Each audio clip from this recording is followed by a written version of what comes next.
All right, everyone, welcome back for another deep dive. You know that feeling, right?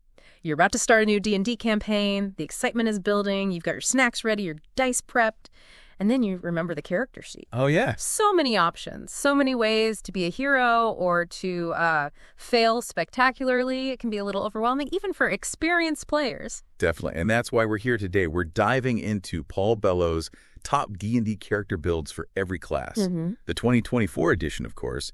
He's got some seriously cool builds in there, ones that are not just powerful, but, really fun to actually play. And what I really appreciate about Bellows' approach is that he doesn't just focus on min-maxing, right? He digs into what makes each class tick, what kind of fantasy you're stepping into. Like, take Barbarians, for example, the embodiment of pure rage and resilience. Right, the classic Barbarian. Who doesn't love a good Barbarian rampage? It's practically a D&D rite of passage at this point. Now, Bello focuses on two main paths for Barbarians, and it's really interesting how he ties those back to what makes the Barbarian tick. First up, the Bear Totem Warrior.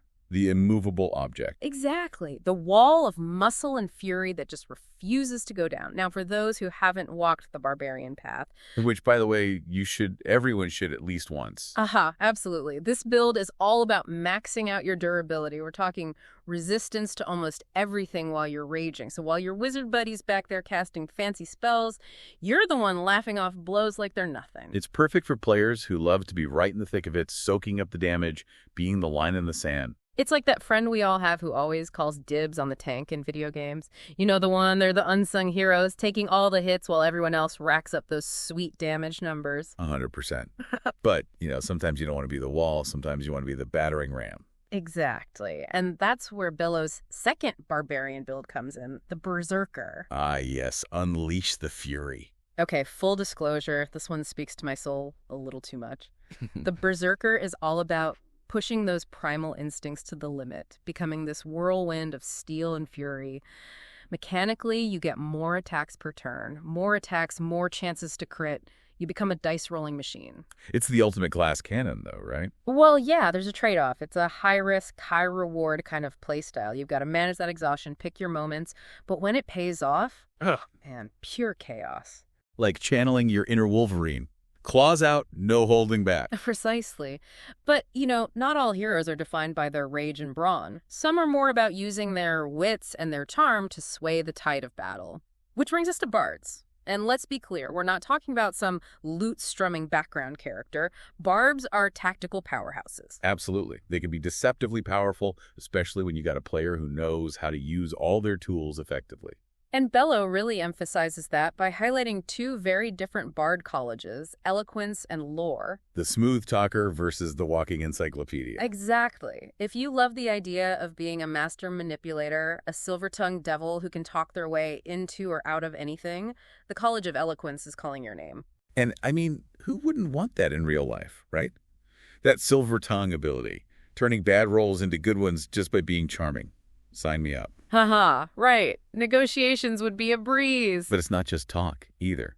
They're still potent spellcasters. Oh, absolutely. And then on the other end of the spectrum, we have the College of Lore Bards. If the Eloquence Bard is the face of the party, the Lore Bard is the brains. They always have a plan. And a backup plan. I need to sweet-talk a dragon, decipher an ancient scroll, whip up a healing potion in a pinch.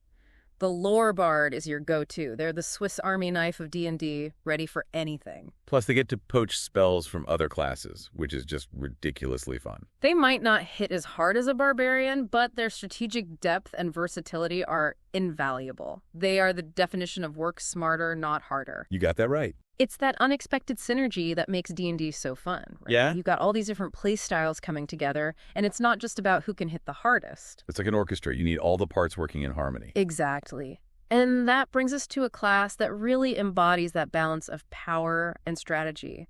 Clerics.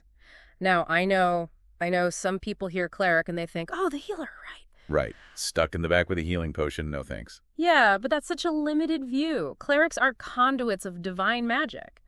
They can heal, sure, but they can also protect, they can smite, they can bring the pain. Oh, for sure, for sure. It all depends on how you flavor that divine power, right? Exactly. And to illustrate that, Bello puts two very different cleric domains side by side, Tempest and Life.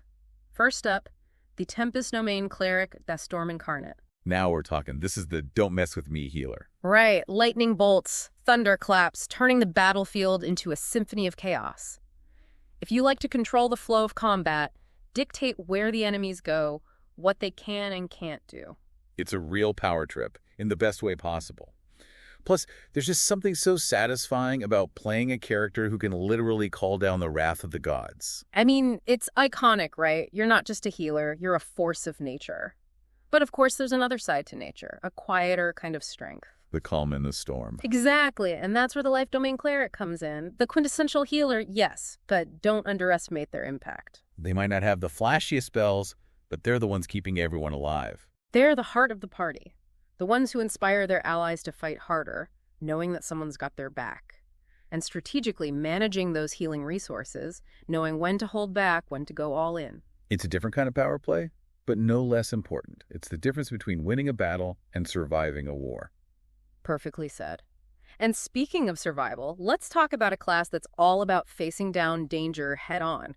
Paladins. They're not just warriors, though, right? Their power comes from their convictions, from that unbreakable oath they swear. Yeah, they're bound by something bigger than themselves, which makes them really interesting to roleplay because you've got that constant tension between your personal desires and what your oath demands of you. And to showcase that, Bello contrasts two paladin oaths that, at first glance, seem like complete opposites, vengeance and ancients. Yeah, one's all about righteous fury, hunting down evil wherever it hides, and the other's more about protecting the light, preserving balance. Exactly. So first, the Oath of Vengeance Paladin. Imagine, right? You're on this quest for justice, driven by this burning need to right a wrong.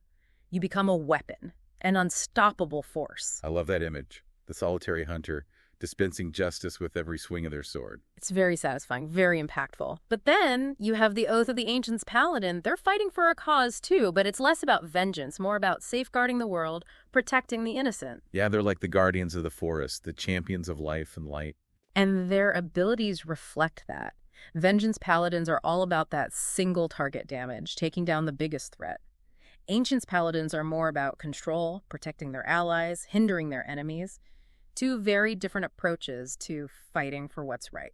See, and that's what I love about D&D, right? Two characters can be from the same class, swear similar oaths, but their journeys, their motivations, make them completely unique. It's all about those choices you make. And speaking of choices, let's talk about a class that's known for its adaptability, its connection to the natural world. Druids. Oh, yes, the masters of transformation. You never know what you're going to get. Exactly. Most people think of druids as those solitary hermits, communing with the trees and whatnot. Which, hey, nothing wrong with that. Mm-hmm. But it's not the whole picture. Right. Bello wants us to see that there are different ways to embody that druidic spirit. He does that by comparing the circle of the moon and the circle of stars. Now, the moon druid, that's your classic shapeshifter, right? They're all about becoming the beast. Turning into a bear and mauling your enemies. Yeah. Yeah, that's pretty hard to beat in the awesome department. Uh-huh, for sure. But then you have the stars druid. They're not transforming into animals. They're channeling the constellations, drawing on this cosmic power. It's like they become a walking, talking constellation. Each form giving them different abilities, different ways to support their allies or hinder their foes. Really cool flavor. It really is. 1 minute they're a beacon of healing light, the next they're channeling the fury of a supernova. So much versatility. See, and that's why I love reading these build guides. It's like they spark your imagination, make you see these classes in a whole new light. Absolutely. And sometimes you need a little spark to get those creative juices flowing, especially when you're staring down a blank character sheet.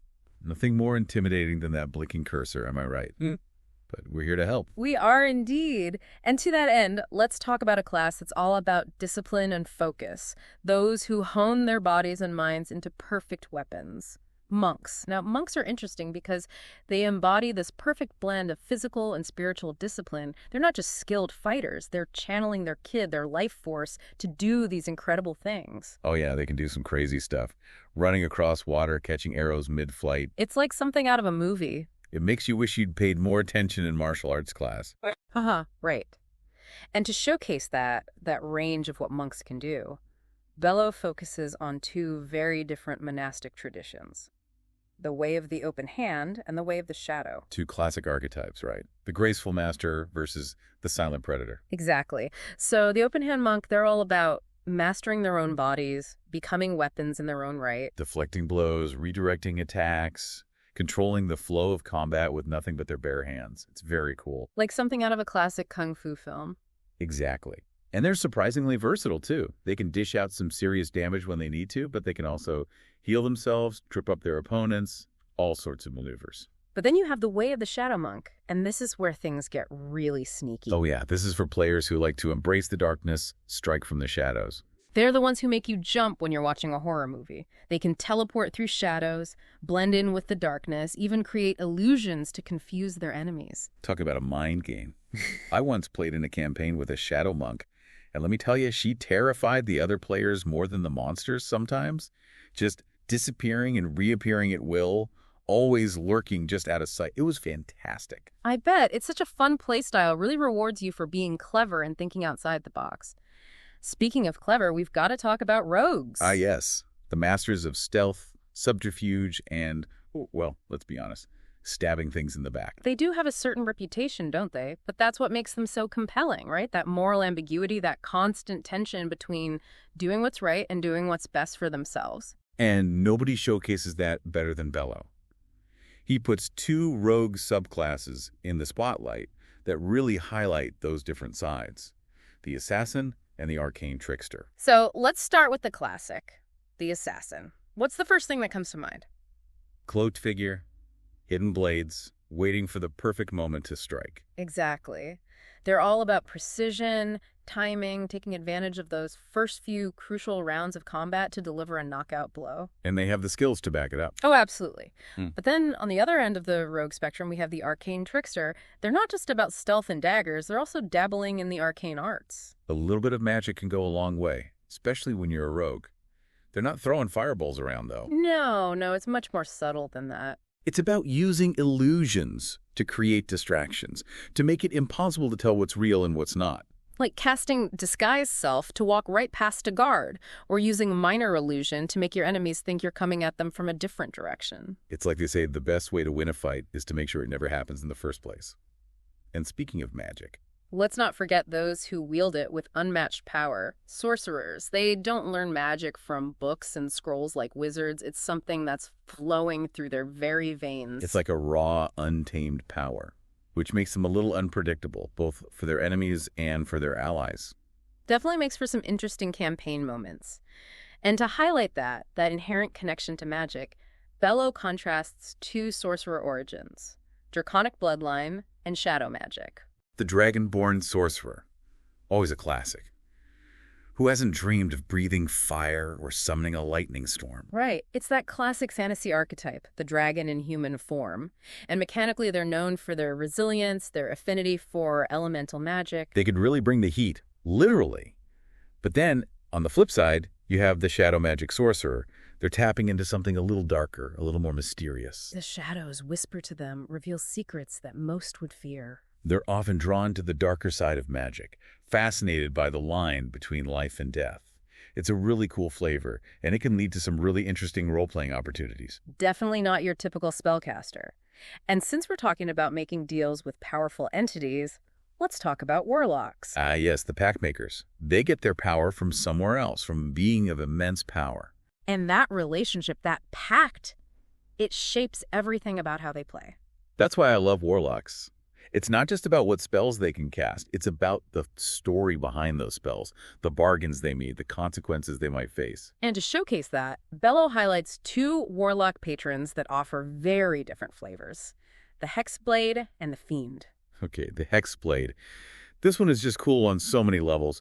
You're basically making a pact with a sentient weapon, an artifact of immense power. It becomes an extension of yourself, fueling your magic and guiding your destiny. And mechanically, it makes for such a fun hybrid.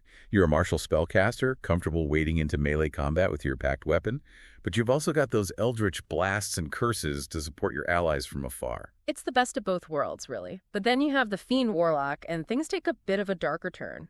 Oh yeah, these are the warlocks who are willing to make deals with devils, demons, the powers of the nine hells. They're playing with fire, literally and metaphorically. But that's part of what makes them so compelling, right? That temptation, that knowledge that their power comes at a price.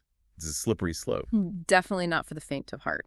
And finally, we come to the masters of arcane mastery, wizards. The quintessential spellcasters. They spend years studying, mastering the weave, pushing the boundaries of what's possible. They're not just bookworms, though, right?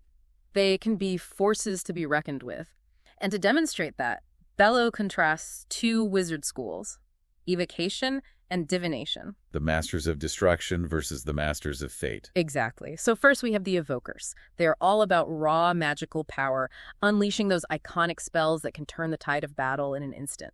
Fireballs, lightning bolts, you name it, they can probably cast it. But then you have the divination wizards, and they're a different breed altogether. They're less about brute force and more about manipulating probability, seeing glimpses of the future, and using that knowledge to their advantage.